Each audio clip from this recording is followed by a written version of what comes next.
The second thing that we looked at is, of course, with the hydrodynamics, is the shaft. We choose the direct shaft because the more winkle you have, the more energy you lose. And we have a non-friction gearbox. This is all magnetic, so it supports both that it's silent because there is no friction of metal going to each other, and you have a 20% more efficiency with this gearbox. So we win both the silent and the energy efficiency. The rudder is also a problem. The more drag you have is a problem, so we have a specially designed rudder. We did not want to show it today, but you know, we're having some tests and stuff, and we will show it closer to our full launch. That is in April, May. That's the hydrodynamics. On the propulsion side, we've been testing and working with some of the largest car manufacturers, and what we learned is that the boat is different due to this, that you're going in 45 to 50% angle. You need a different cooling system, you need much more power because the density is so high. So we had to build our own battery capsules. We don't make our own cells because that is a lot of people that is much better in that in the cells. But we made the capsules, and these capsules can actually change the cells because we're using the standard cell. So if there tomorrow or 5 or 10 years from now coming a cell that is for graphite, we can still use the extra capsules that are IP67 for security. The engine. Last year we had 2 engines of 50 kilowatt on the prototype called Smögen. This year we have 1 engine, again, not to waste energy. The most efficient is 1 engine, and we put up the kilowatts to 150, and it peaks at 210 kilowatts. And this is why we can have speeds of 40 knots, because the hull is 25% faster and 50% more energy efficient, according to our test when we did that. We worked a couple of months with Rolls-Royce on in these gravity tunnels and stuff to actually test that this is the best. Under the boat you can see that it's some very strong rails, and this is why the boat is not touching the water so much. So if we wouldn't have the rails in the back, it would be sliding like this. But the rails also help lift, so according to tests we can save another 1 to 2%. The propeller is totally developed by Rolls-Royce, and we looked at minesweepers because they are very quiet and they need to go a long distance. So we found the propeller that is not maximum in speed, but it's maximum not to disturb the environment underneath, and to give a very pleasure experience when you're driving it. That's why we call it the power of silence. The design of the hull, it has a big head and it going down in the back.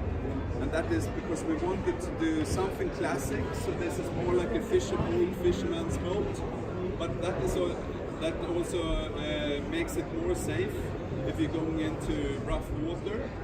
At the same time, we wanted that freedom in the back. So we looked at like sailing boats, how can we build that? And we had a low freeboard and a totally open stern. This gives a totally different experience as well. We wanted to make it more clean, so we took away all the rails and the cleats, and putting the cleats on the inside. I will show you that when walking around the boat. But you have like a rope management that You put it in the bag and you have nothing to stumble on. You have the cork, because it's a more sustainable material than teak, to as a bumper, to act as a bumper. And the ornament in the front is also something that is very functional. You could call it a crutch in some way, but having like two things that is coming up, and you're going in with the boat to a dock, the wind can catch it or the current, and you might come a little bit on the side, and then you need to back, and it's going quick on the water. You never have full control of what's happening, especially if you're entering a harbor that you haven't been in. And that's why we wanted, so you can jump on from all angles and have a big place where nothing to fall on with your foot. Because if you have two angles, you need to come in straight, and the things that should help you get on board is actually becoming a problem if you're coming from the side and stuff. The ornament also is our symbol. For example, like Jaguar is having its cat in the front. Rolls is having the freedom of ecstasy. We have the electric eel that symbolizes the power of silence. Because the eels are very, very silent, but very powerful when they, if they would attack you. The ornament is made by a very famous tattoo artist called William Pacheco, and sculptured by another artist called Johan Bergström. And we wanted to build that thing into the boat of the total cleanness, actually put some art in front. This one is in 100% aluminium, but it will be in 100% bronze in the future. Because bronze turns green when it's in salt water, and that will become a shadow in the nature. The colors that we have chosen is moss green, as you see here. We have a color called sand and one color called coffee. They all three works also to blend in the nature instead of becoming something sufficient like a bird yellow would do. It's pretty scary. So that actually worked when we were filming.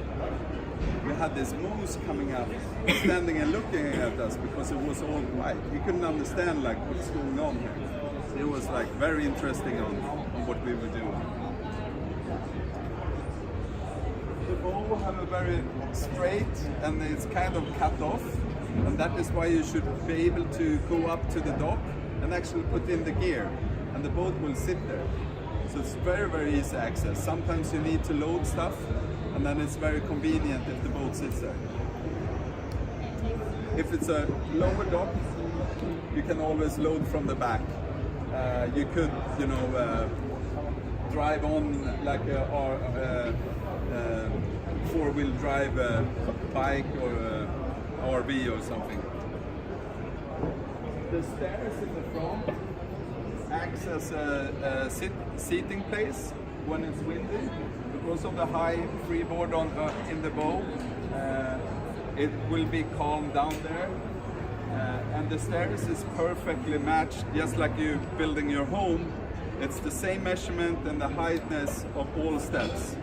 A lot of boats have different, and then when you're jumping on and gonna go down, it's enough with the waves, and then different measurement. You always like fall into the boat, but we try to make it as safe and functional as possible. Going over to the stern.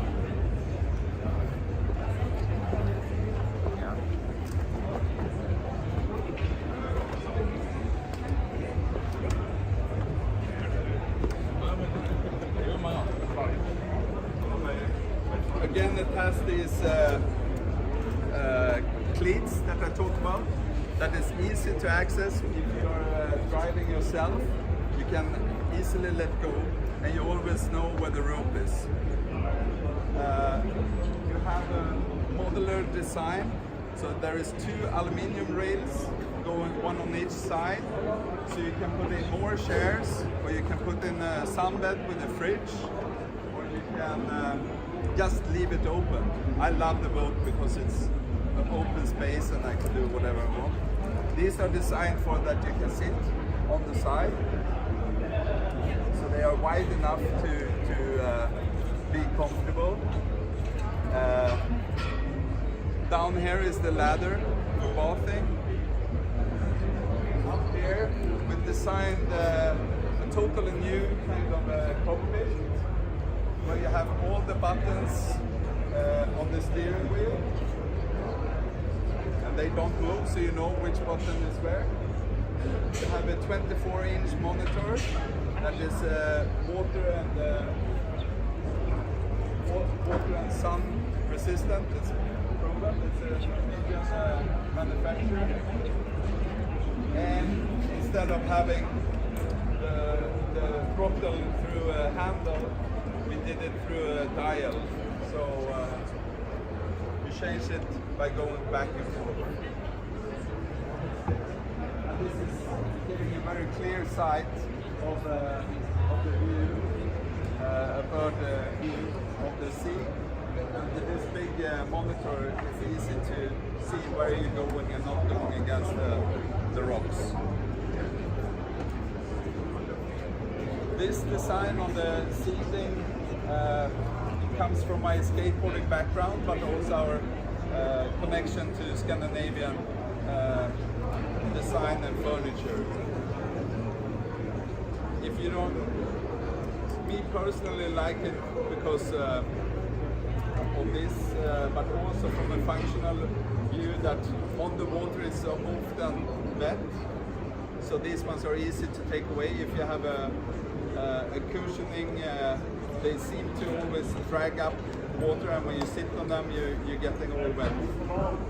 So I like these better, but it's a personal thing. We have accessories for softer seating if you like that. I think that is all. Any questions?